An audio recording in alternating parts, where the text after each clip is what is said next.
Today we're going to take a look at secrets to scoring against any defense. So, coaches, I appreciate you checking this out.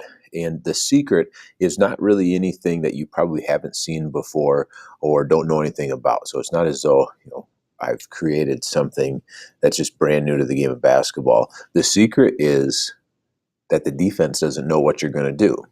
And I really believe that when your team is on the same page and they're looking for scoring opportunities in a unique way, you'll have a lot more shot opportunities, chances to score, because the defense doesn't see and they can't anticipate what you're about to do. So these next few actions that we're going to talk about are going to be things that you can incorporate into any offense, and they're going to help you put up more shots and hopefully get more points because of it. So why use offensive actions? Well, the reason is partly because of what I just said, but it's hard to scout and practice against. If the team doesn't know what your pattern is, or they don't know what the play call is, it's hard for them to anticipate and to get through the screens and through the motions that your team's about to do. The other part is that it creates mismatches and confusions. They have to be able to talk and communicate and get through things. And every coach I've ever talked to, when you say, what can your team do better on defense? They say, we need to communicate better. Well, if they don't know what's coming their way, the communication is that much harder. So if the team's not very good at it to begin with, just imagine when they don't know what's coming through a scouting report or through practicing against it in a scout team or something. So that mismatch and confusion we're going to talk about, and it's something that can really help you get more points and get some more shots and things. And then finally, they can be built upon. You can put them together so that one action leads to another, but your players will start to recognize what's going on and start to perform these actions without you having to always call play. Now, they certainly can be put into plays, and a lot of teams do put them into plays, and you can get plays all over the place. It becomes most powerful, and it really becomes a secret when your team starts to do this without a play. But we're going to show you how to incorporate this into some plays so you can get some stuff and put the defense in a bind.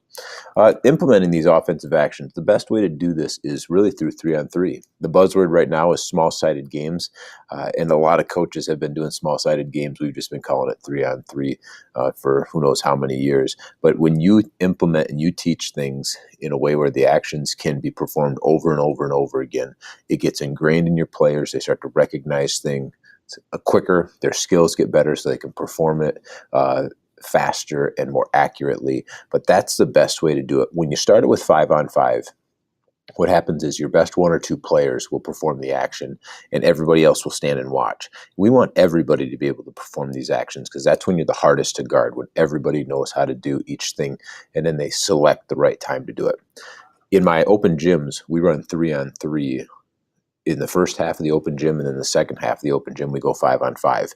We'll give specific rules like, hey, post has to touch it. There's got to be a high-low action.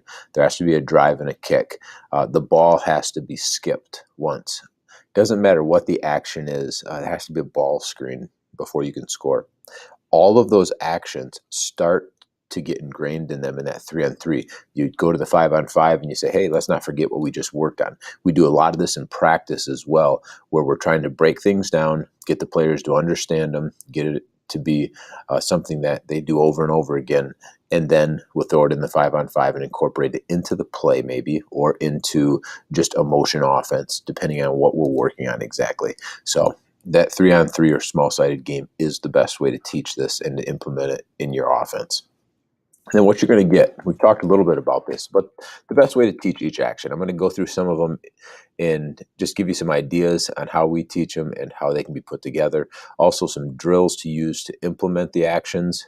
And then last, 3 go-to plays to put the defense really in a bind and give yourself a chance to score. And when I say put the defense in a bind, you have to take a look at what defense they're playing. Are they in a 1-3-1, a 2-3? Are they a man-to-man where they pressure and force you one way or the other? Is the help side at a midpoint? Or are they a pack line defense, which is man-to-man, but it's more of a sagging man-to-man with a lot of ball pressure?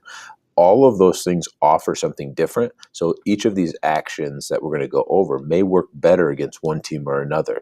That's why in your scouting report, you have to say, all right, this is where we can take advantage of them. And this is where they're going to have a tough time communicating and getting through what we're trying to do. So take each action and don't think, man, I got to use every single one or I can't use any of these. Pick the ones that will work best against your opponent, and you'll find each opponent's going to offer something different. So having 3, 4, 5 actions in there is going to be a good idea. All right, let's look at drills here. And the first drill I want to show you is one where we get a lot of shots up. A lot of it can be 3-pointers, could be 15-footers, but we get a lot of shots. And the way this is going to work, let me get my pen here. Going to have a coach up here. He needs 2 basketballs to start. My players are going to be kind of in a 4 out on the perimeter here. And then we've got 2 players that are ready to hop in. So you need at least 6 players to do this one, a coach with 2 balls. But the coach is going to choose which side to pass it to. And let's say he passes it over to our 3 here.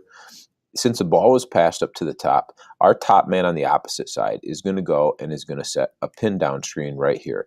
Now the 2 has a choice to move down a little bit or up. We don't want him to stay in the same spot, but then there's going to be a skip pass for a shot. Now the screener here, since there's no defense, we know where the bottom of a 2-3 is going to be, and we know where the help side man is going to be because, again, of a scouting report or just the way teams generally play defense. So we're screening no one here, but we're getting into that habit. The 2 is going to shoot the ball after he receives a skip pass, and on that shot, they'll go ahead and follow that to rebound. The 1 who set this pin down is just going to backpedal back out, staying open to the ball, and get ready to shoot. So we have our 1 down here. Our 5 has hopped in the play. 3 and 4 haven't moved yet. Coach has that second ball now, and this time he's going to pick somebody on the other side, and maybe it's the 1 that he'll pass to. Since it came to the bottom man, the 4 is going to come up and is going to set a screen, kind of a flare screen here instead of a pin down, and 3 is going to move over, and we'll get a skip pass for a shot right there. Anytime the ball is thrown to the bottom player, the bottom man screens. Anytime it's thrown up to the top player, the top guy is going to screen. So that keeps it pretty simple. By the time the coach has thrown that second ball, remember our 2 went and rebound his first shot. He's got the ball, and he's ready to toss it back out to the coach, and that's going to keep the drill going. Our 3 who just shot it is going to go down, is going to rebound his shot, and then he's going to collect the ball, make sure that the coach is ready for it, and is going to pass it out. Now, the 2 and the 3 can switch sides if you want, so our 2 could come up here after passing the ball, and our 3 who shot it could come back up here. All right, we've got our 4 who just set the screen right here, and the 4 is going to just slide out. Now, we do want to keep the spacing, so the 4 may slide down here and allow the 2 just to hop up into this space. Our 3 hasn't come in yet because our 1 and our 5, we haven't got a shot. Coach has the ball again because it was passed back out. We'll pass it to the 2. Our 5 is going to pin down. 1 comes up, and we've got the pass. 5 comes out. So you can see how it just goes over and over and over again, and the coach can throw it wherever he wants. Now, a couple variations to this that you want to put in there. You could do 5 in a row. You got to make 5 in a row before you take a break. Now, you only have 6 guys, or maybe you have 8 or 10. It doesn't matter how many are in there, but 5 in a row from 5 different players is tough. You may have it so that they team up and they're keeping track of it. We go gold and blue, so maybe we have gold and blue, and we're going to go first to 10. So we're counting their makes as a team, and they got to communicate in it. They got to talk in it. The other thing that we want to be able to do is get them to communicate. So with the communication, they need to call out a name of who they're going to be passing it to. They can get a hand up. So maybe it's just a fist that you're ready to go. You're ready for the shot. But that's going to allow them to communicate with each other and know when that ball's coming. And then they're going to be able to really anticipate and be ready for that shot. The last thing that you want to do is talk to them about the pass. That pass needs to be over the head. It needs to be just a strong pass, not a chest pass. A lot of times I want to chest pass it from one to the end to the other side because there's no defense. You can't do that. Treat it like a game. Make the pass from one side to the other over your head and really snap it so it gets there where the shooter can get it and shoot it. You don't want that, obviously, the pass to be too high, too low, right or left. So we talk a lot about passing in this drill too. If you want another variation, pump fake, going for a 15-footer. So if you don't have three-point shooters, the drill can still work. You're still working on those pin downs, those flares, those skip passes, but you're going to be doing it in a way where you're pump faking, taking a dribble, and then you're pulling up from 12 to 15 feet. So, Coach, hopefully this is something that you can utilize. You'll get a ton of shots in a very little period of time and a lot of movement for your guys. So I encourage you to throw this in there if you're looking for more shots. All right. Let's go ahead and erase this, and let's talk about our next thing here. And that's, whoops, getting a little bit ahead of myself here. Let's go back to the drills. I want to show you a couple of drills here before we move on to our next slide. And the first one that I want to look at, and these are just some 3-on-3 type drills, is dribbling and drawing two defenders together. This is something that we do pretty often in the beginning of a season, and we'll revisit every once in a while. But we want to teach our shooters how to move down the lane on the drive. So our one will have the ball, and we want to get him to drive right into this lane area so our two will move. When he gets into the lane, that causes the defense to have to step in and kind of close that gap. That can be true in a zone, or it can be true in man-to-man. But as soon as he takes that step, we notice that there are shooters moving down. We're going to get the pass out there for the shot. This player then has to retreat and get back to try to cover that. So we're looking at bringing two together, and then do we have time to get the shot off or not? If we keep this drill going over and over, if two doesn't have a shot, we don't want him just to throw it up. But our one has it, maybe the one clears out, three is going to rotate up. Two can do the same thing. The two can drive in here, try to draw three's defender to close it, and then kick it out to the top. But no matter how you pass the ball, there's always a cut involved. There could be a screen away. So our one has passed the ball over to the two, and then is going to screen away if that's what you like to do in your offense. So that screen away comes here and just gets a lot of movement, and we're looking for advantages. When can we drive? When can we kick? This is a great way to do it, and to emphasize to your players, we're not worried about scoring. We're looking for quality shots. So many times I hear coaches ask, or they talk about how to get your players to recognize what a good shot is, or our bad shots are killing us. They're turnovers. And you're exactly right. They are really like a turnover. How do you do it? You do it in drills like this, where you're emphasizing shot selection, being on balance, and if it's not there, you make the next pass, the next drive, the next kick. I really believe that's the best way to teach them. It's got to be something that they just become so used to that they don't even think about it in the game most of the time.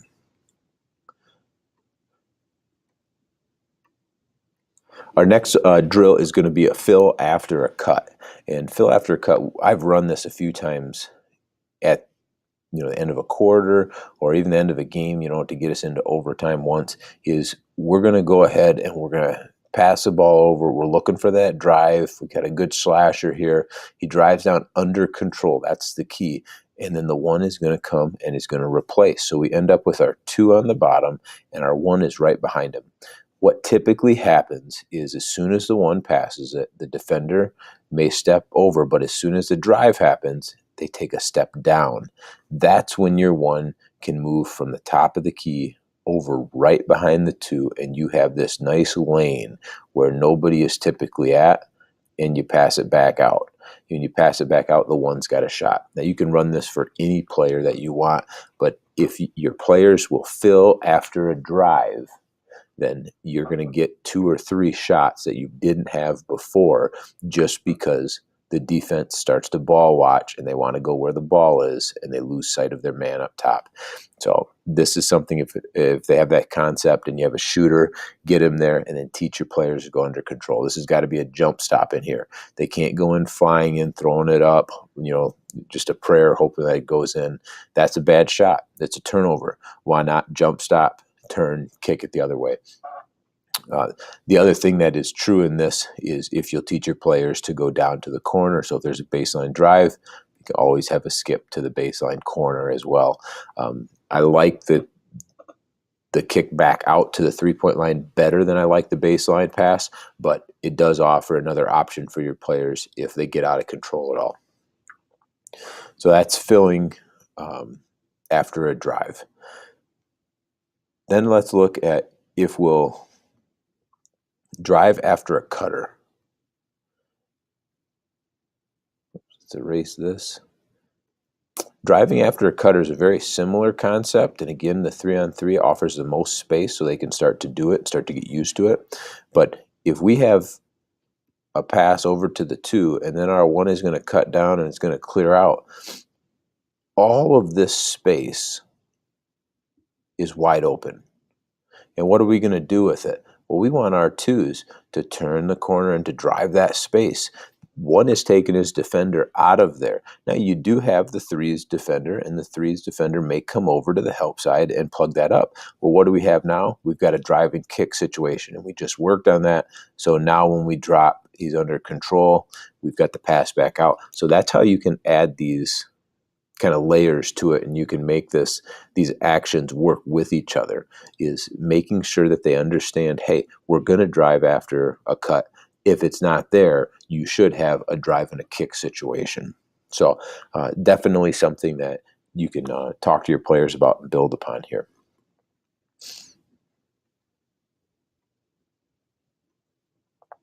Eliminating the help side. Eliminating the help side is a good concept, and if you've really got a slasher and a scorer, we'll talk about more on this in the 5-on-5, but let's go ahead and we'll pass that ball over. We're going to get it right back. As soon as you pass that ball back, we want the defense to kind of be just relaxed for half a second, and we're going to cut right in here, and we're going to try to get that ball right back to them. When the ball goes back to the 1, the man who's guarding 2 can't come all the way to the help side because the ball came to the 1. He needs to get back out on his man. That opens up a lane to be cut right here. That cut can be really powerful. We actually run a play very similar to this, and our 3-man gets open. I'd say at least 50% of the time we get him the ball. And that's a pretty good percentage when you're talking about just a hard cut and making sure that we recognize it. So 50% of the time that he makes this cut, we got either a foul, we get a bucket, we get a good shot off of it. Just because the defense starts to relax. Now, that's a scouting report thing. Who's guarding him? What does he do on a pass away? Do they jump to the ball? If the team jumps to the ball really well, this may not be available as much. But teams that don't jump to the ball, they're pack line team. They sag off once your man doesn't have the ball. This can be wide open, lead to a foul or lead to a bucket for you. So that's going to be eliminating the help side. Screen the screener action. If we want to do some screen the screener, now this might be more of a pattern thing to get your kids to make sure that they're paying attention and they're looking to it. Again, throw it to one side, have that ball thrown back. That's going to shift the defense, and it's going to make them stay true. After that happens, we'll come down and set a screen. We're going to have 2 come all the way through. We get the ball from the 1 to the 2. We've got our 3 down here.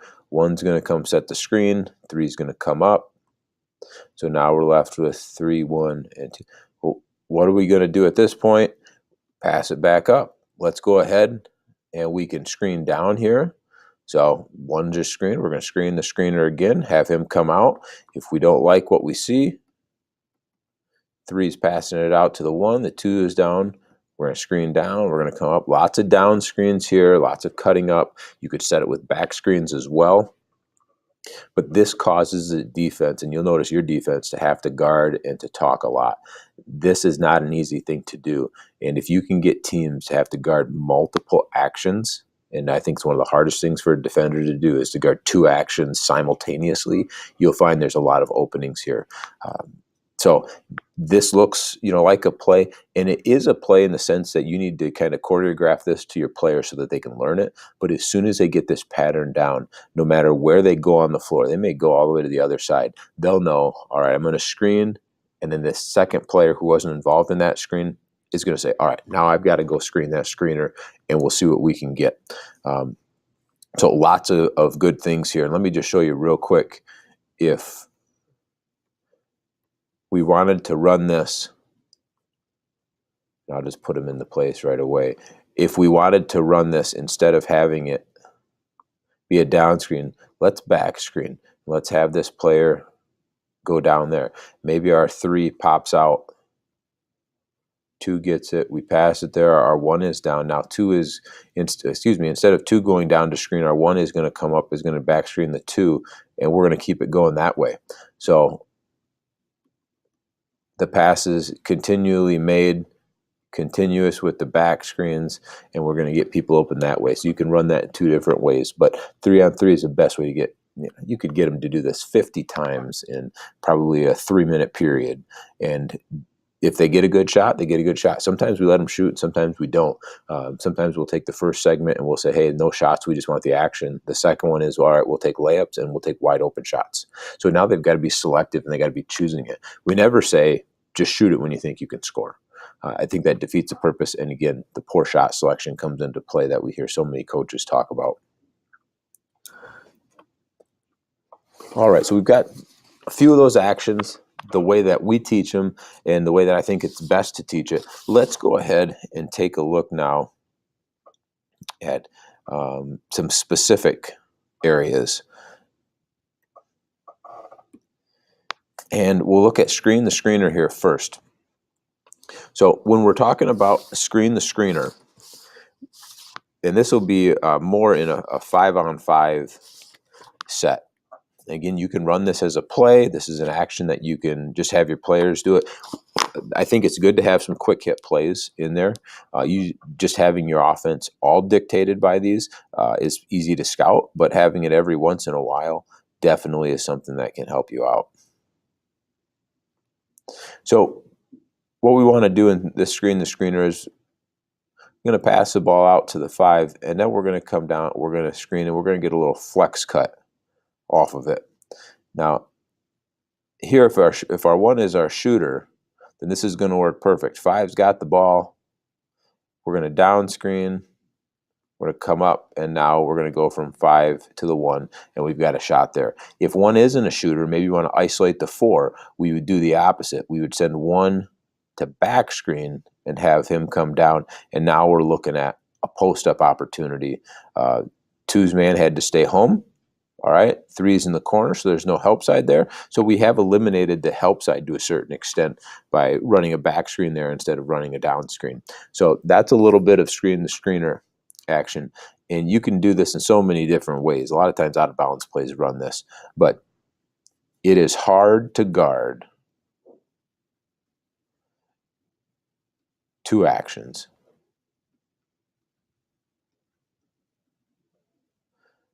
If you can get your players to understand that concept, then you're going to find more shots right away, because defenses don't like to work that hard. They don't communicate that well. Another way that we can get a little screen the screener action, just so that you have one more variation to take a look at, and this one is going to be kind of a more traditional set. Give it a pass. Our 4 is going to set a back screen. For our 2 is going to end up coming all the way through. Again, we pulled 2's defender all the way out. 4 is here.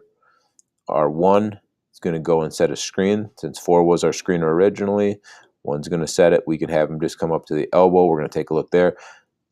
Our 5 could also be involved in this if you wanted to go one step further, and this is where it gets a little bit more play, I guess, that where your players may not recognize this, but it's not a bad option, is to go and screen. So we've got a second screen the screener here. If we don't get it to the 4, we'll have our 1 cutting down there, and we may be able to get it to the 1. So lots of different actions that you could use within a screen the screener. A lot of times players will recognize the first one, but getting a second screen the screener or a third in the same offensive possession is going to be pretty tough unless it's a designed play. All right. Misdirection. All right, our misdirection, and this is something that the concept is to move the defense one way and then come back the same way.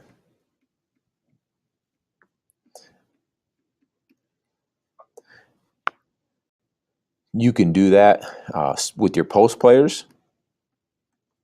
So if we set it up in the post, we can do that where on this pass, the post guys are all going to move away. We're going to set a screen here, and then we're going to come back across, and we're going to post up. That misdirection gets the defense to pay not attention to the ball, but pay attention to their man. We can also do that where we're going to run a man off of this screen, and we're just going to turn around and we're going to rescreen and have him come right back up, and then we'll try to get the ball into him. That misdirection a lot of times can be tough because players get used to just following a man around. They get used. He went from one side to the other side. He went from the top to the bottom. Well, what happens if you come all the way through and then you come back where you came from, or come all the way through and you curl around the screen this time, or you just come straight up the gut? We're constantly talking to our players about do something different than you did the first time. You might have got a shot the first time, but they're going to be anticipating that. So how are you going to change your direction and change where you're going to throw that defender off? So misdirection offers a lot of that opportunity. A lot of times teams will run this as a kind of a lob type play as well. Is they want to get you to pay attention to one thing so that they can run something completely different. So I'll give you just one play that you can run if you want to run a lob. It doesn't have to be a dunk, but we're going to go ahead and on the pass to the 3, our 2 is going to go all the way over. We're going to shift that help side guy out of there. We're going to come set a ball screen here, and then on that ball screen, our 5 is getting ready to screen right here. So I've got the 3 with the ball. He's coming off the screen. Our 4, make a little jab out, misdirection, get him to come out with you, and that allows the 5 to come set up this screen, and then we go off of it, and we've got a lob here. There is no help side on the back because we ran our 2 out. Our 1 is over here, and there's no real opportunity to trap this because we're not right on the sideline as long as we have a decent ball handler, and we can look to throw that over the top. So the misdirection piece comes with the 4 stepping out like he's going to get the ball and then goes back door. So much of the time you see this guy come out, he gets the pass, we just reverse it to the next guy. But throw a wrinkle in there, throw that misdirection and a lob up over the top. That'll keep the defense honest.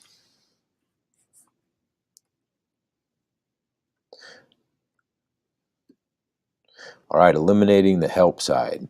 Now, in order to eliminate the help side, there's one really good way to do this, and the other one takes a little bit of, I should say really good, and it's a little bit easier to do. The other way takes a little bit of scouting, and probably you need the right type of player to do it. Let's talk about that second one that I said first, and that's going to be trying to eliminate the help side so that we can get a cut out of it.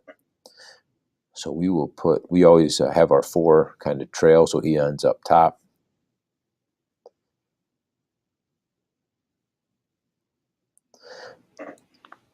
But in this play, same idea is we're going to run our 2 all the way through the corner, and we're going to try to get him out of there as much as we can.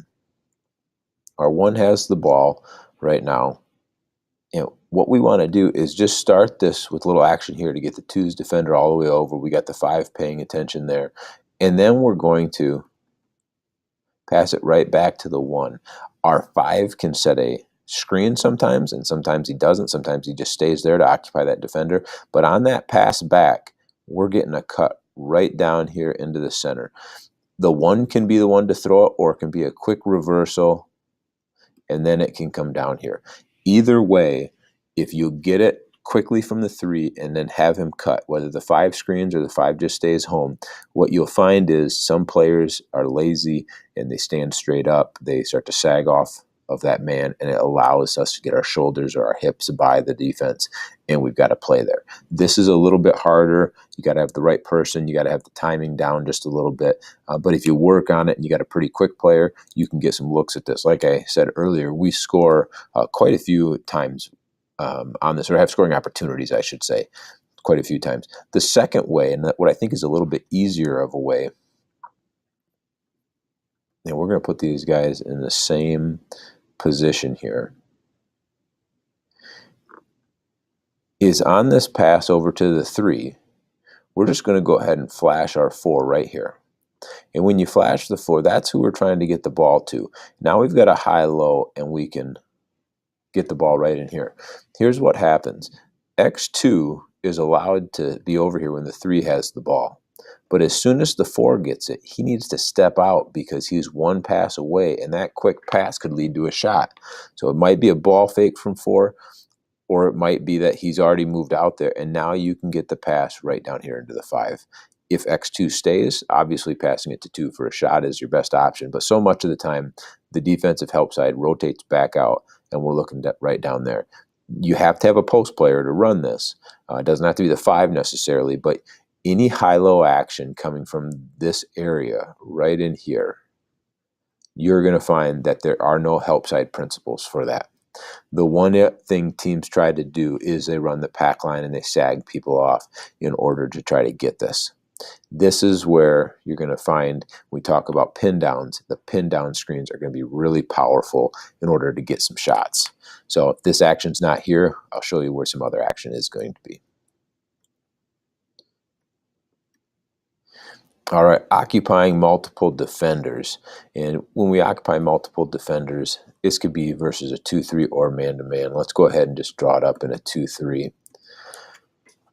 In a 2-3, we talk about this a lot of times, a lot of coaches do, is you want to drive in the gaps. You want to bring these guys together. If you're over here, you're driving into this gap, you're bringing them together. And that's very true. But we want to make sure that we have, some purpose and some understanding. So against a 2-3, if the ball's on the side here, the guy that we want to get to guard us is this back man. We know this guy's going to come out and get us. Let's drive it down here, get him to jump out, and then we have our short corner. When we do that, we can get a dump right down in here. That's going to allow, if we're in a high-low set, this man to have to rotate over to protect the hoop, which is perfectly fine. If he doesn't rotate, we've got a layup. If he does rotate, it'll pull the back man over. Okay. And now we're looking at a skip pass, okay, because all of these players all rotated over. So drawing 2, maybe it didn't get the 5 the shot, maybe it did, but it did allow for this nice little skip pass over the top. That's there quite often when you can draw that back defender. If it's just kind of a lazy defense, or they bring their big man up. So let me show you how. Sometimes teams will say, if there is a high post man, middle man, you're stepping up to get him. If that's the case, and you can draw this back guy out along with the top guy onto the 2, pass it right there. Now he's going to get his head and shoulders up, and we're going to get a dump right there, and we're going to get a layup. So in your scouting report, pay attention to this back man, see where he's coming. That'll tell you if that dive will be there or if the skip pass is more likely to be there.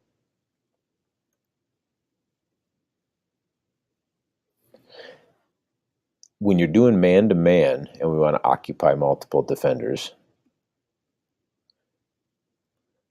very similar to what we did in the 3-on-3, but our players have been through it so much.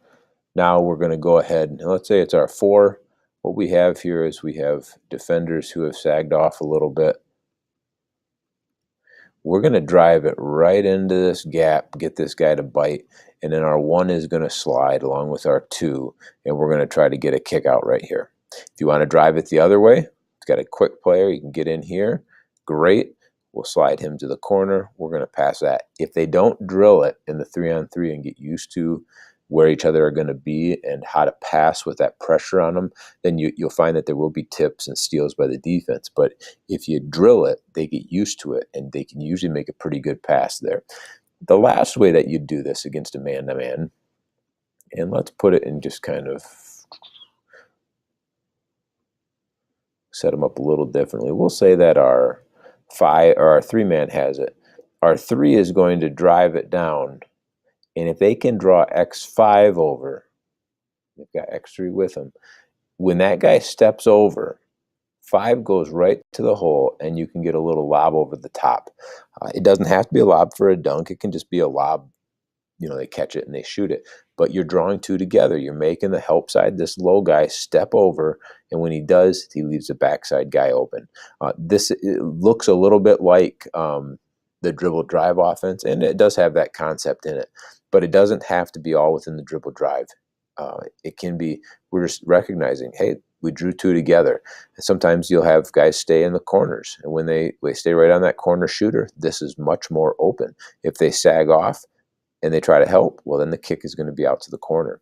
So occupying multiple defenders either on the drive for a kick out three or on the drive to a pass over the top to the post player. Now, I will say when you pass it to the post, don't have your players pass it to their ankles, especially if it's a big guy. So I got my hoop here. It's a pretty nice looking hoop. We get the drive from this side of the floor, let's say. Our 5 is over here. You want to throw it right here. This is a big mistake. A lot of times when teams alley-oop it or throw a lob, they throw it right to the rim.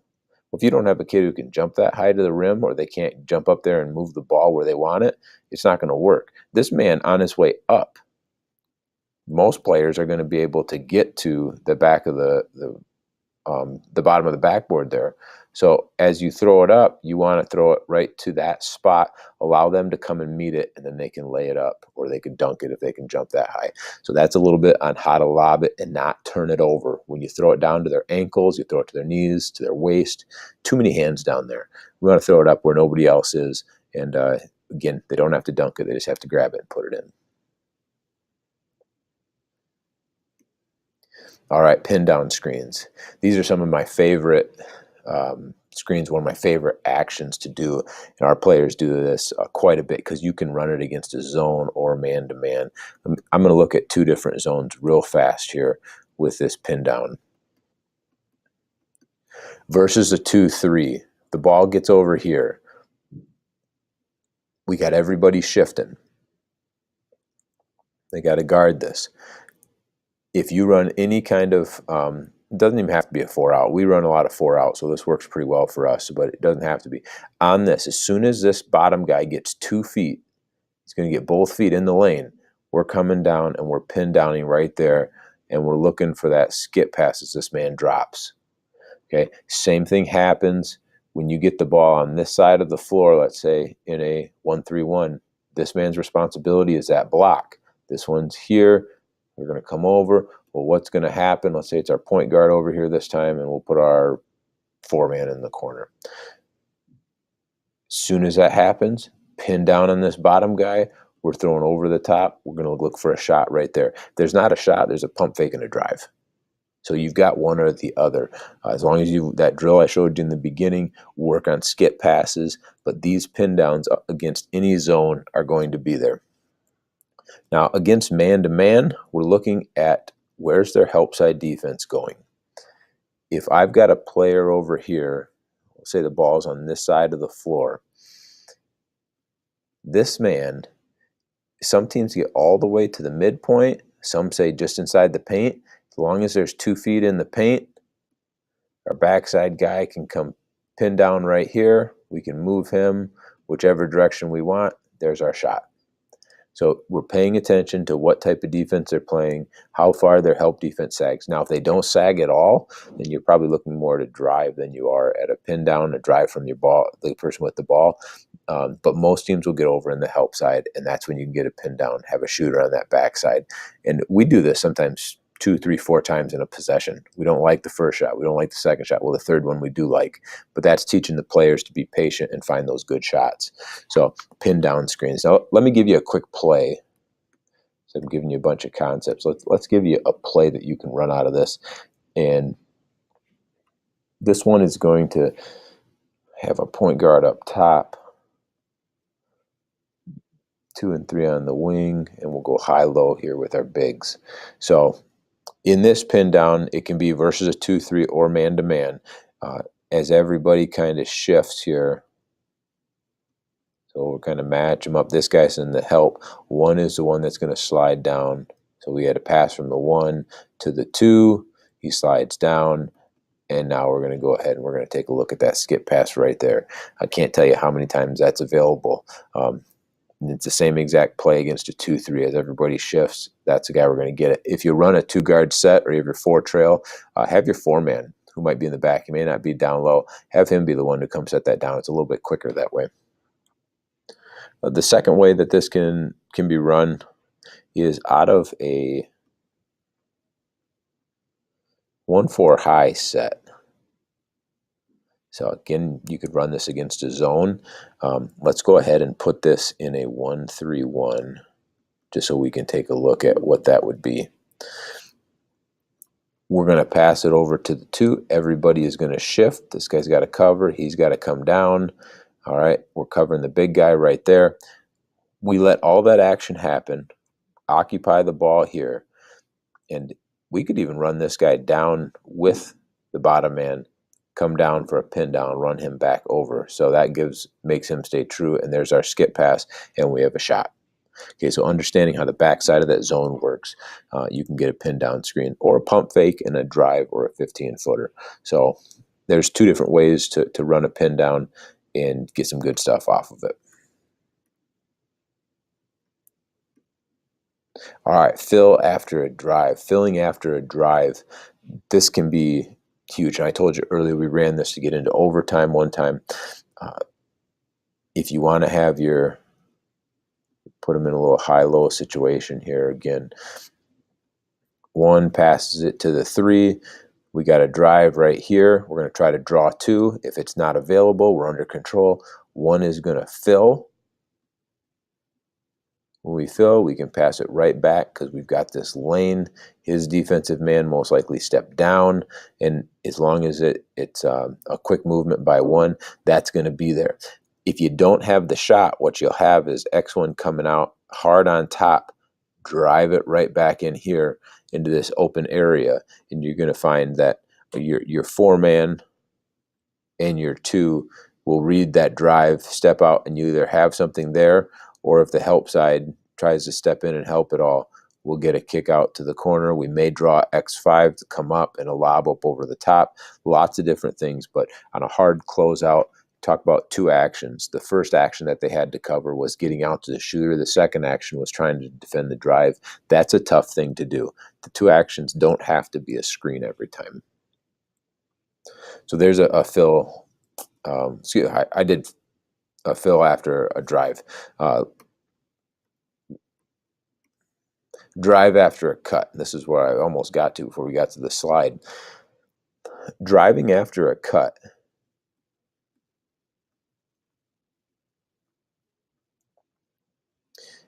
If R1 has the ball and we're going to pass it over, let's say we pass it here, and we have our 4 cut through, maybe goes all the way to the other side. There is a huge gap here where nobody is left playing. That's a great opportunity for your 3 to come right in where the 4 cut and take that away. And now you're at the hoop, you're in 15 feet, you got a nice shot, you might draw the 5-man over, you might have a lob right there. But when you drive after somebody cuts through, there typically no defensive player fills that spot right away. And if nobody's filling it, if you have a good slasher, a good quick dribbler, you can get into that space and create some things. Anytime the ball gets into the middle of the floor, you have more options. Okay, so our 1 is left here. Our 1 after that drive could come over here and could fill. So now he doesn't get it. He's got this lane right here. He can pass it back to the 1. We've got our 2 ready to slide down. If his man helps out into the center at all, we have a skip over there, and we talked about the 5. So that 3 has the option to shoot, the option to pass back to the 1, to skip it out to the 2, or to lob it to the 5. So there's lots of different things, and even our 4, a little less likely to get the 4, but our 4 would be there as well. We'd want to space these players out here a little bit more, so when he dropped, he doesn't hit the 4. But kind of get the idea that driving after a cut can offer a lot of things because there's a huge lane, and you still have the ability to fill after that cut and to be able to pass that ball back out.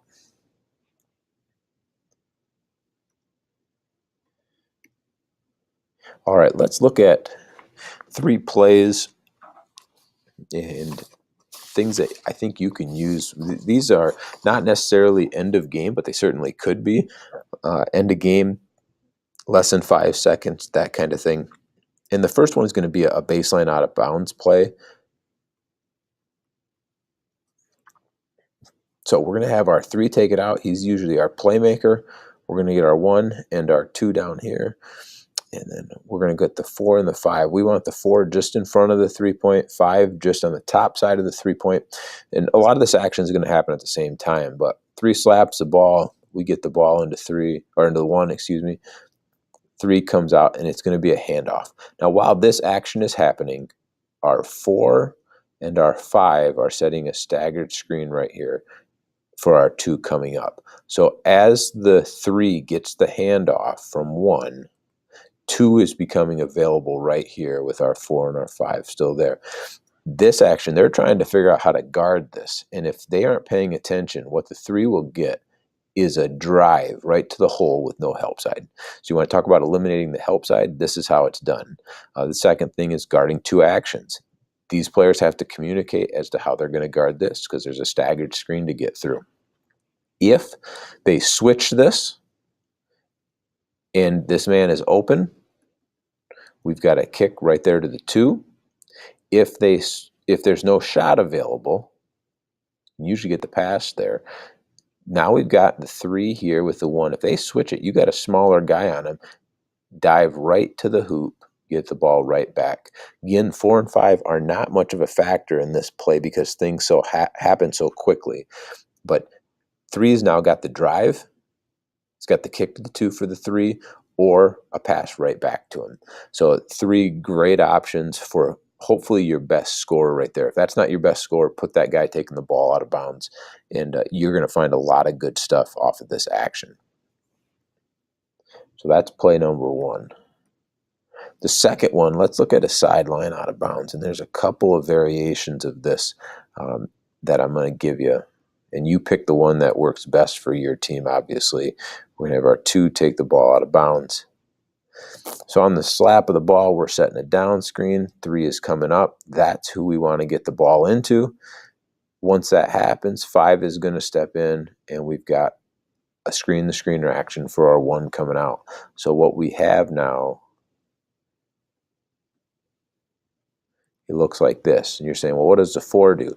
What the 4 is going to do as this action's happening, he is our safety. So if we can't get it into anybody, we're going to go ahead and we're going to get it to our 4 instead. If we do get it in, 4 will just space out. So he's going to end up in the same spot. What we've created is a no help side situation for our post.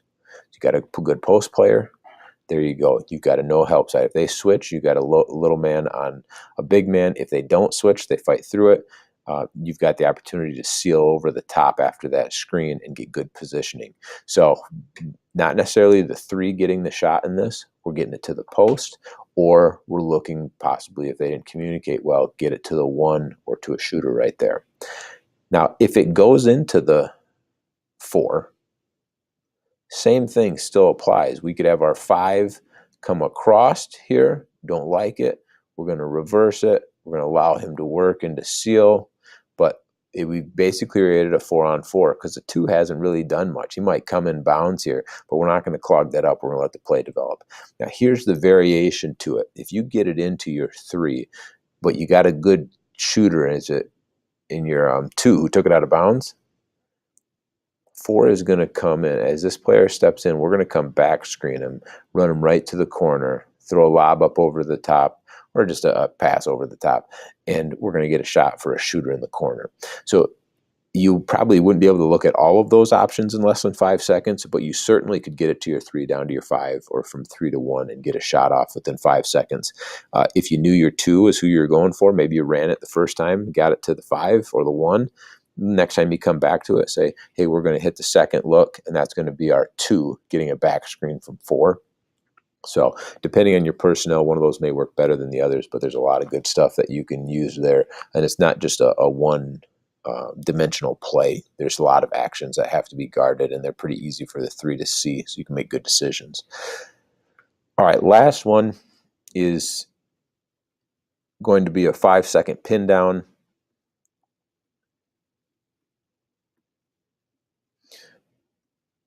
One's got the ball.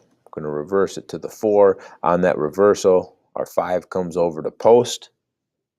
What that's going to do is bring X5 over. It's also going to have X2 dropping in because 4 has the ball. As soon as that action happens, 1 is going to step in, it's going to pin down, and now we're looking for the skip pass right there. for that 3-point shot. So it can go one more. You could go to the 3. That'll just pull this help side guy down even farther. And then it's a skip, depending on how much time you have. 5 seconds. If it's a real fast reversal, you could get it. If it's a slow reversal or a lot of pressure, you're probably looking to the 4. Skip it over to the 2. Have this man drop into the corner too. Should have had that in the play, but drop into the corner. So on this skip, you've created separation. The defender thinks you're still out here. You've moved, makes it harder to guard, gives you another second. But that's where our shot's going to come from. The other thing I like about this is we do have the option to go into the 5. So if this guy really gets over the top and gets good position, we could throw it down there. But most of the time, we're looking at this backside to get a shot for a 3-pointer. So those are 3 plays that you can implement that use some of the strategies that we just talked about. And the big thing is, coaches, if you can teach your players how to do this without having to put them in a play format all the time, then you're going to make it really hard for the defense to guard you. And that's really the secret. The offense knows what actions they are going to use and what they're comfortable with. The defense doesn't, and they don't know when they're going to come. So, all right, if you're looking for more, you can find on Facebook, More Success, Less Time, Twitter at Coach Matt Dennis, and then on YouTube, if you search More Success, Less Time, you can get me that way. So I'd love to see you online, and I'll get you more resources, see what's out there that can help your team and help you prepare for whether it's the next season, an upcoming game, or just your next practice. Coach, I think that you can find some stuff that's going to be valuable and worth your time. Thanks a lot. I appreciate you watching this.